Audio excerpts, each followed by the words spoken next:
Was Mary naive? Mary loved God with all her heart, but had no concept of the great cost of being used by him. She had likely never experienced rejection or ridicule by those closest to her. She was a pure, innocent teenager engaged to be married to a godly man. She had her whole life ahead of her. Mary had childlike faith that easily believed God for something miraculous. When the angel Gabriel explained that God would cause a child to supernaturally conceive in her womb, Mary replied, "May it be done to me according to your word." In her youthful zeal and naivete, perhaps she even imagined the people in her life would celebrate with her for having been chosen for this honor. She was likely completely unaware of the firestorm that could be unleashed when word went out that she was pregnant out of wedlock and claimed to be carrying God's son. Would she be stoned for sexual immorality? Would she be committed to some kind of asylum for the mentally unstable? Would she be handed over to religious leaders for deliverance and indoctrination? All of these were real possibilities in her culture. However, Gabriel also told Mary of Elizabeth's pregnancy, and she immediately went to visit her. Unlike Mary, Elizabeth was a seasoned veteran of trusting the Lord through difficult trials, as we discussed in a previous video. If Mary needed a confirmation that her pregnancy really was from the Lord, she got it the moment she entered the house.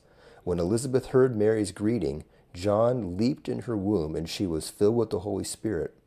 Then she cried out with a loud voice, "Blessed are you among women, and blessed is the fruit of your womb. And how has it happened to me that the mother of my Lord would come to me? For behold, when the sound of your greeting reached my ears, the baby leapt in my womb for joy.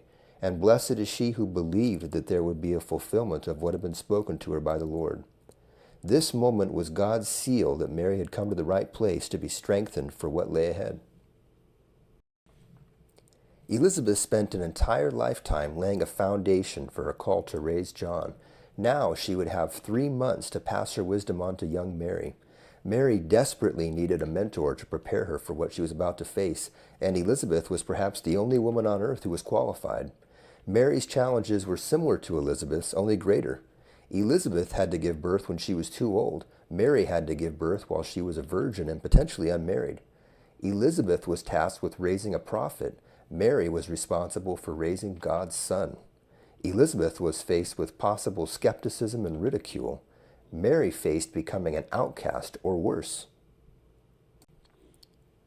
Through their long talks, Mary likely became aware of what was at stake. She had no guarantee of what to expect when she returned home.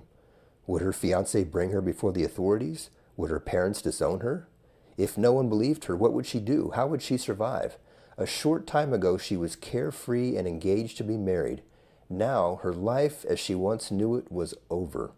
She began to see the great cost of being used by God in this way. She began to realize what it meant to lay down her life. As they discussed her options, Mary knew she needed to do what Elizabeth had spent the last 5 months doing. She needed to settle in her heart that despite whatever accusations may come, this was nothing less than the hand of God. She needed to stand boldly and confidently on His word, even if every single human being in the world disbelieved her, save this one godly relative. Because Mary had Elizabeth, she knew she was not alone.